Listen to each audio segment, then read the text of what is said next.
Fala galera, só para avisar o seguinte, esse vídeo eu vou falar um pouco sobre bike, falar sobre alguns comentários dos últimos vídeos, falar sobre a Volta de San Juan. Ficou longo pra caramba o vídeo, mas é um bate-papo, daí tem uma hora que o vídeo acaba, mas não acaba, então quem tiver curiosidade, assista, quem tiver sem paciência, até o próximo vídeo. E quem quiser também tem algumas imagens, mas sei lá, coloca o volume aí, vai fazer alguma coisa no sábado ou no domingo e a gente se vê, certo? Vídeo longo. Antes de falar sobre Vuelta a Burgos, desculpem a bagunça, sexta-feira de madrugada é um momento de terapia, mexendo nas bikes. Eu tô com a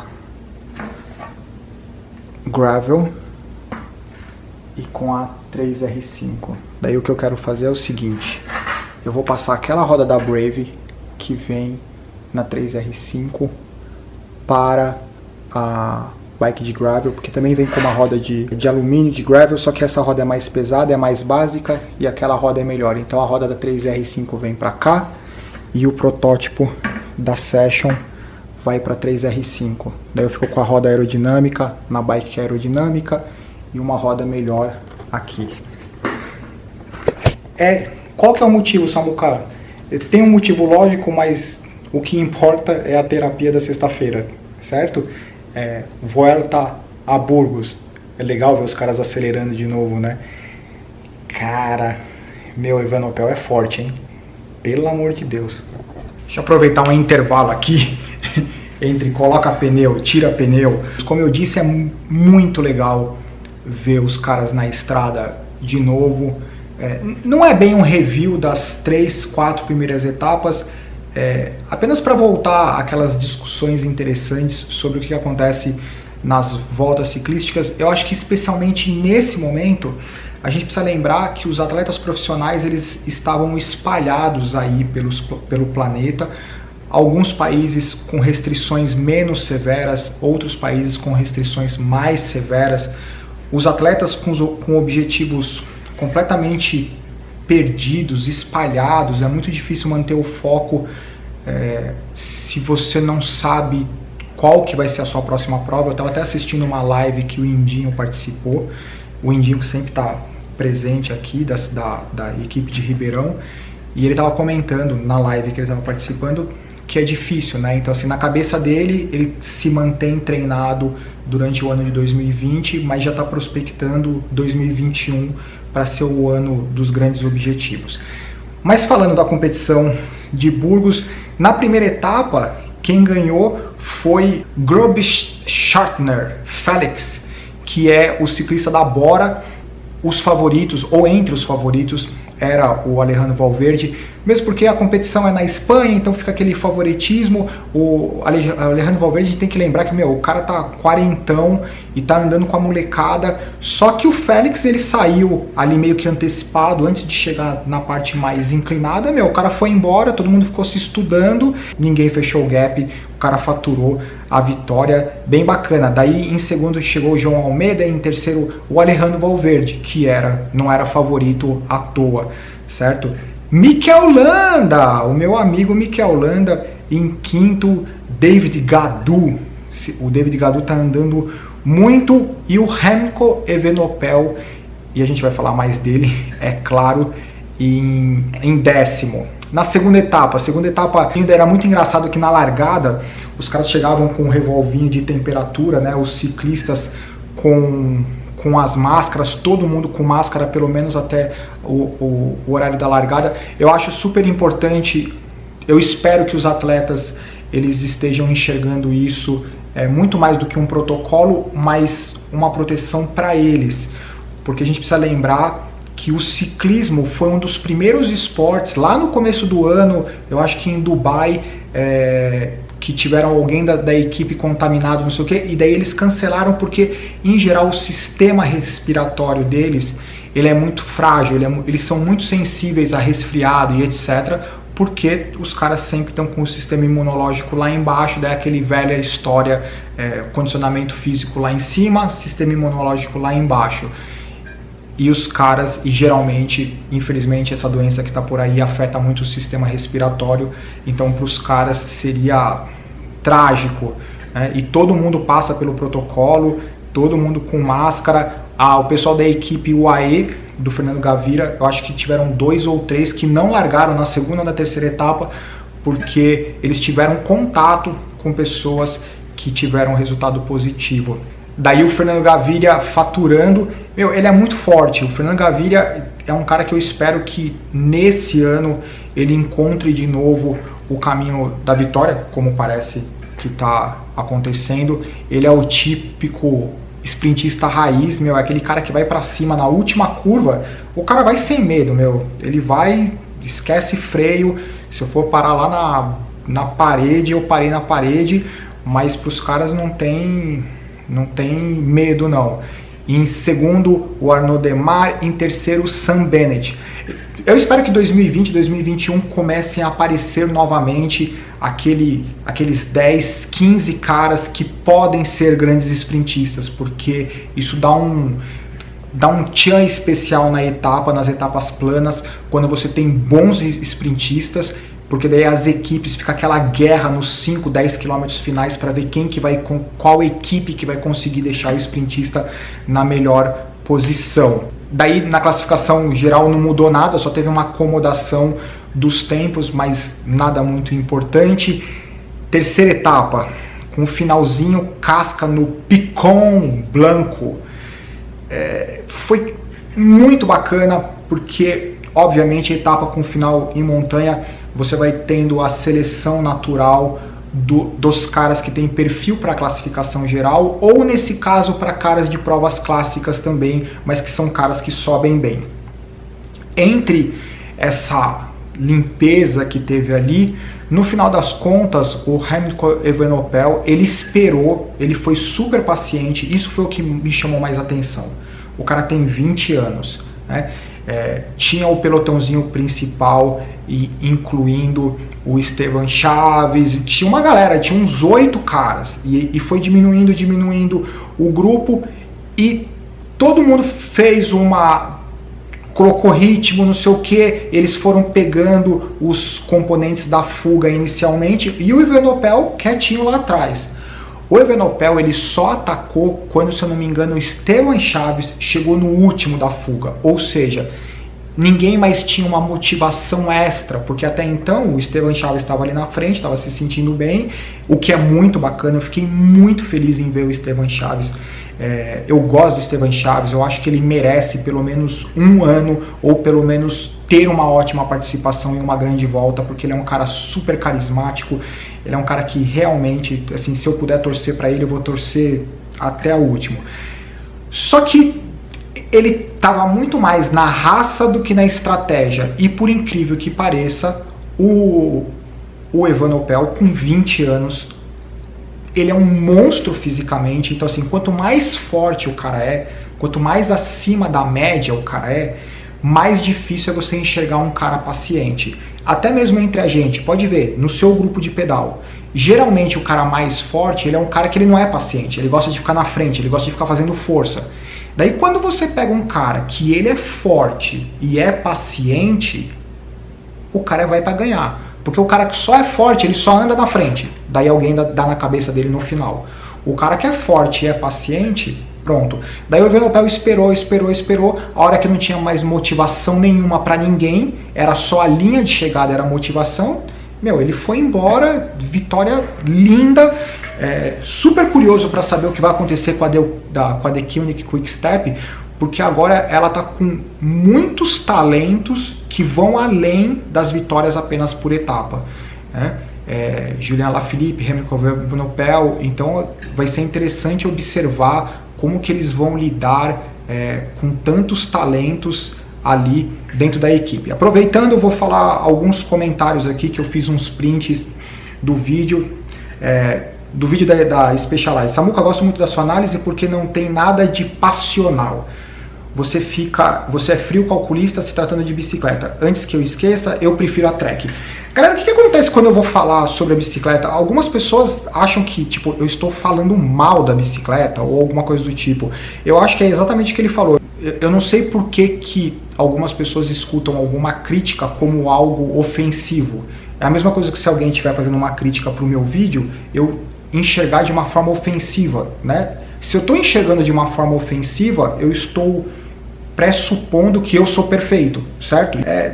Eu falo, é uma opinião pessoal, esse canal é uma conversa entre amigos que gostam de bicicleta. Isso aqui não é um canal do youtuber, eu não sou youtuber, entendeu? Eu sou uma pessoa que uso essa ferramenta para conversar com vocês. Então talvez seja essa aqui diferente. Essa seja a diferença. Bom, finalmente começam a copiar o conceito Pinarello de movimento central de rosca e de fazer uma bicicleta que seja boa para o plano e sprint, que também seja ótima para a escalada. Pinarello está há alguns anos mais avançado nesse conceito. Eu comentei do movimento central que é de rosca, eu gosto muito. Daí eu estava conversando com um amigo, com o Robério, que é um mecânico. Assim, o cara é muito mais do que um mecânico, cientista da bicicleta, e ele não concorda comigo, entendeu? Para vocês perceberem, ele me ligou para falar, Samuca, o vídeo legal, não sei o que, mas eu não concordo com o sistema de rosca, é melhor do que o sistema press fit. E daí a gente começou a conversar sobre os prós e os contras, né? E ele tem a opinião dele e eu tenho a minha opinião. Então assim, tipo, qual que é o problema, certo? De longe eu tenho a pretensão de ter uma bola da perfeição. Em relação a Pinarello estar um passo à frente, eu acho que a Pinarello é engraçado porque ela é assim, para quem já andou de Pinarello, ou você ama ou você odeia. A Pinarello não tem nenhum modelo de bicicleta que seja aquele modelo tipo, legal. Tem cara que ama e não consegue usar outra bicicleta, e tem pessoas que já usaram e falam assim, não coloca essa bicicleta na minha frente, eu não subo nessa bicicleta porque eu não gosto. Conheço alguns exemplos. Uma coroa só na bike de estrada, mas que merda! Por favor, eu falei que eu não ia falar mais palavrão, desculpa. Eu tomei uns puxões de orelha, porque tem um pessoal que assiste com a família, com o filho, pequeno, não sei o que. Então, desculpa. Foi natural. Uma coroa só na Speed.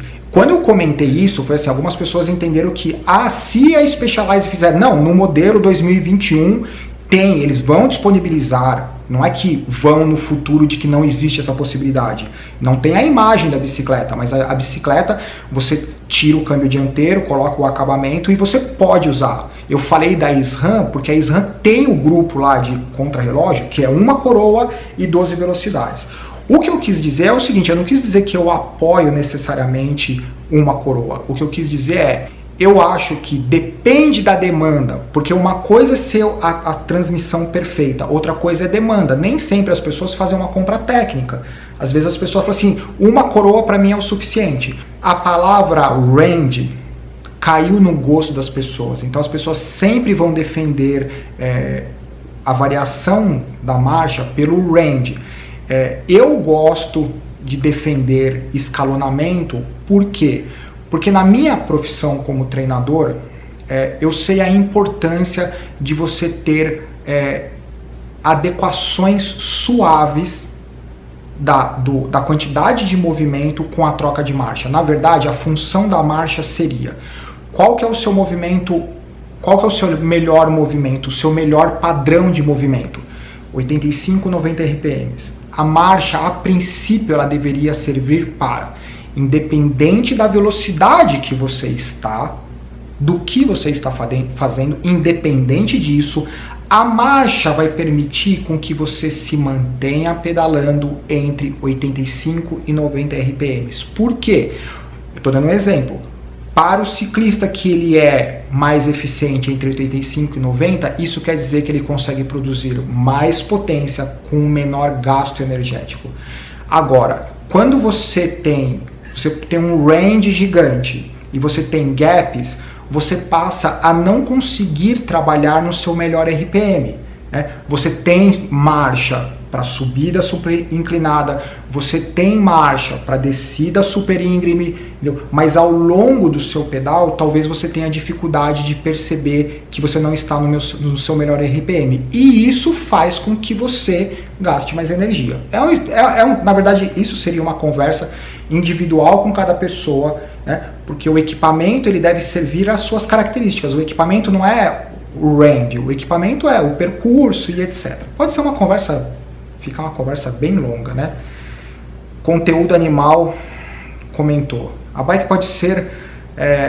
isso foi muito legal. A bike pode ser um traço de fina, tipo uma folha de papel. Nada adianta porque mais magro e esquelético que seja o ciclista, eles sempre são menos aerodinâmicos que a bike. Bora treinar e esquece a bike. Conteúdo animal, eu concordo. Eu acho que o pior e o melhor momento da indústria da bike foi o boom de usar túnel de vento.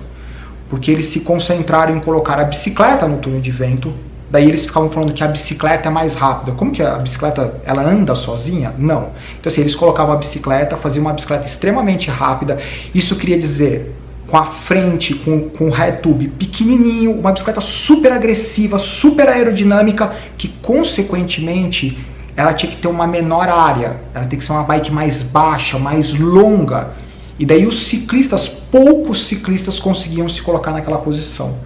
Isso ficou muito evidente nas bikes de triatlon. As bikes de triatlon eram uma posição extremamente agressiva, porque no túnel de vento elas eram extremamente rápidas. Se você olhar as bikes de triatlon de contrarrelógio hoje, é uma posição muito mais conservadora. Porque chegaram à conclusão que o que importa é a posição do ciclista. Você tem que encontrar uma posição aerodinâmica, mas que permita com que você faça força. Porque a posição era tão agressiva que você comprometia a eficiência da contração muscular, ou o cara precisava ter uma mobilidade articular gigantesca. Foco tem que ser a sua postura, tem que ser uma geometria que permita com que você tenha uma boa postura, com benefício aerodinâmico, mas que te permita a liberdade de movimento. É a última, pode indo? Vai indo. Então vamos fazer o seguinte, quem quiser, acabou o vídeo, certo? Valeu, já ficou longo demais. Quem quiser continua aí, porque eu tô afim de falar. Pode falar? Vamos continuar falando. Fiz os cálculos. Ixi Maria. Tiago. Fiz os cálculos. Aqui para se criar um setup, de uma coroa, com o mesmo range, grupos de 2 coroas e 11 velocidades, sem comprometer o escalonamento, seria... gostei, sem comprometer o escalonamento. Seria necessário um cassete de 14 velocidades. Difícil prever se a indústria vai para esse caminho, mas não é algo impossível, se considerar que a largura entre o stay traseiro... Meu, Thiago, você entende, hein? Quer ser o consultor técnico do Powerlink Bike? A gente está pagando muito. A gente paga um picolé por mês. É o que dá para pagar, meu. As contas, o negócio não tá fácil não, né? Não, mas eu tô brincando, mas eu não tô tirando sarro não, Thiago. É exatamente isso. Eu quero te contratar porque você concorda comigo, né? Que tem que contratar alguém que tenha uma opinião diferente. Se considerar que a largura entre os stays traseiros, isso daqui, ó, entre os stays tem aumentado nos últimos anos, há espaço suficiente para esses 2 pinhões extras.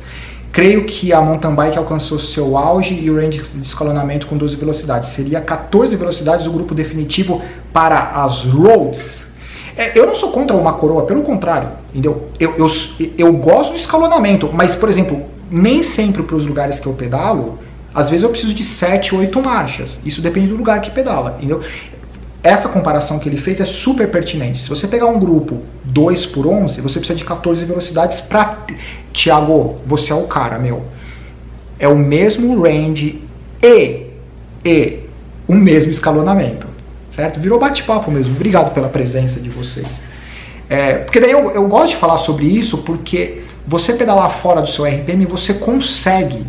Só que você gasta mais energia, daí você não percebe que no sprint final você não tinha perna, porque na verdade durante 2, 3 horas você não conseguiu aquela marcha que... Sabe aquela hora que você está pedalando no limite, daí você deixa uma mais pesada, fica muito pesada, você deixa mais leve, fica muito leve, daí você abriu mão desse cassetezinho que te daria o RPM perfeito, porque tinha uma subida de 200 metros, que você ficou feliz porque você subiu pedalando, porque você tinha um cassete gigante, né? Agora, em compensação, eu estava conversando com o Rogerinho, que discorda de mim também, do cassete Eagle, que é o 1052, que ele falou assim, Samuca, por exemplo, no Brasil Ride, tem hora que você já tá, você quer colocar na mais leve que existe e ficar lá, concordo, entendeu? Tipo, no Brasil Ride, terceiro dia, você pega uma subida lá, você fala, coloca 52, vambora.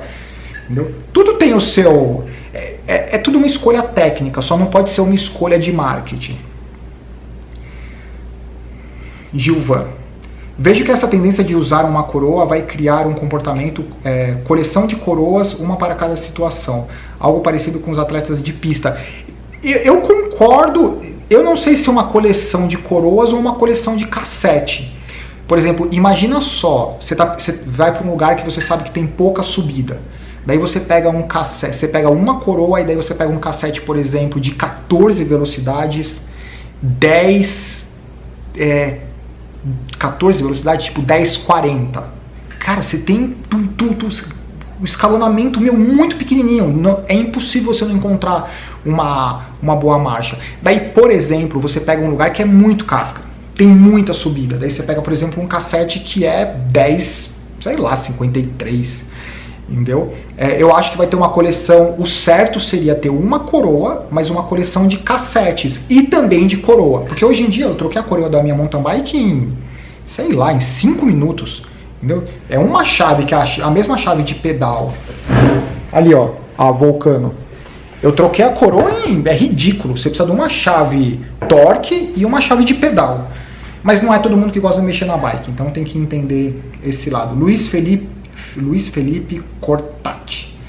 Para mim não representa nenhuma, leia aí. Uma bicicleta custar o valor de uma casa, mais que meu ponto de táxi e meu carro, mais que uma faculdade, mais que um caminhão seminovo em 30 anos de ciclismo, ainda não compreendi. Valor de bike, cara, é uma discussão longa e é o seguinte, eu sou o consumidor técnico e frio. Eu faço assim, eu faço compra técnica. Se entra na minha lista de requerimento técnico, eu passo a querer comprar. Se é algo que eu quero comprar e que é caro, que não cabe no meu bolso, eu procuro qual que é o requisito técnico que está abaixo daquele modelo, e abaixo, e abaixo, e abaixo.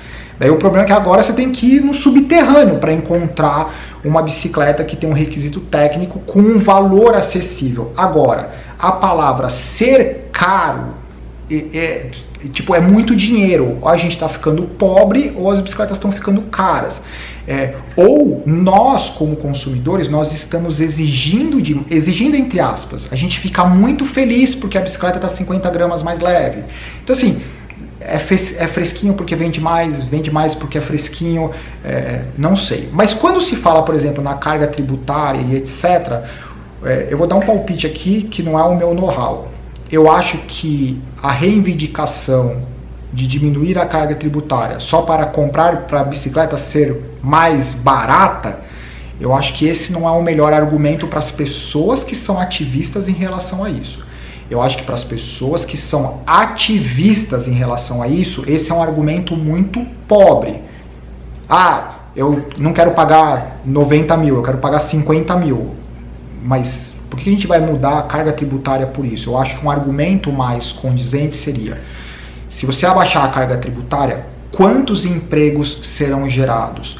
Como isso vai favorecer a indústria nacional e os importadores? Qual é o impacto? Quantos postos de emprego serão criados? Ou quantas pessoas serão beneficiadas? Né? Porque a impressão que dá quando a gente fala de carga tributária, parece que assim, para a galera comprar um grupo Ultegra mais barato, entendeu?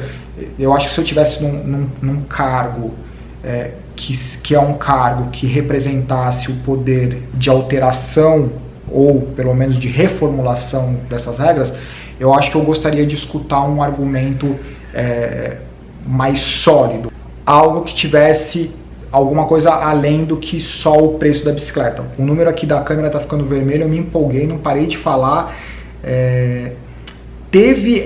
Olha só, os caras tudo de máscara. Quarta etapa, deixa eu falar o último comentário do Tony.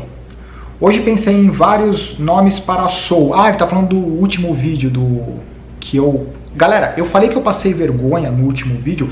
Não é que eu passei vergonha por ter quebrado. Assim, algumas pessoas entenderam que eu fiquei com vergonha. Não, eu não tenho vergonha nenhuma de ter quebrado. Eu quebro toda hora. Entendeu? Eu fiquei com vergonha porque, pra mim, a dinâmica do pelotão é algo que, assim, quando você se propõe, é como se fosse... Não é uma equipe, porque ali tá todo mundo querendo quebrar um ou outro. Mas enquanto tá tendo a dinâmica, você tem que se comprometer a entrar naquela dinâmica. Então você imagina que é todo mundo num bote, todo mundo tem que remar. Entendeu? Não dá pra simplesmente largar o remo e falar assim, cansei. Entendeu? Eu falei assim, como assim você cansou? Você não pode cansar. É exatamente isso. Entendeu? Se você acha que você vai cansar, fica lá atrás. E naquele dia eu errei. Então, foi isso. Não foi que eu fiquei com vergonha porque eu quebrei. Não tem nada a ver. É vergonha no sentido, tipo, tá rolando ali a dinâmica do negócio, daí chega alguém que explode. Entendeu? Um dos grandes comprometimentos do pelotão é você perceber, tentar prever e se posicionar no pelotão para evitar com que isso aconteça. Não é por vaidade, é pela dinâmica do negócio. Em relação à quarta etapa, Sam Bennett, ele deu uma escapada, faltando 500 metros para a largada, The Koenig Quick Step de novo, ganhou, tipo, o cara é um monstro, o cara é muito rápido e ele tem essa característica quando tem uma leve inclinação nos 100, 200, 500 metros finais, ele é rápido e ele é muito potente. Talvez ele tenha sido um pouco, não favorecido, mas o que ajudou um pouco ou deu mais tranquilidade foi que na última curva teve um tombo que deu uma mexida ali no pelotão. The Quick Step, os caras sempre foram muito fortes, mas o que tem reparado ultimamente é que talvez tenha mais ciclistas como o Evenepoel e o próprio Julien Alaphilippe, que eles são caras que numa grande volta, eles podem ganhar a camisa, a amarela, a rosa, a vermelha, e eles têm qualidade para se manter por pelo menos 1, 2 semanas, só que enquanto eles estiverem com a camisa de líder, eles têm que sacrificar vitórias por etapa, que até então era o grande foco da The Koenig Quick Step. Vamos ver o que acontece, é isso. Se por acaso tiver alguém por aí ainda, valeu galera, esse bate-papo foi top demais. Eu fico com peso na consciência às vezes porque acaba ficando muito longo, mas eu também me empolgo aqui e eu me sinto conversando com vocês e acaba rolando, certo? Abraço, tchau.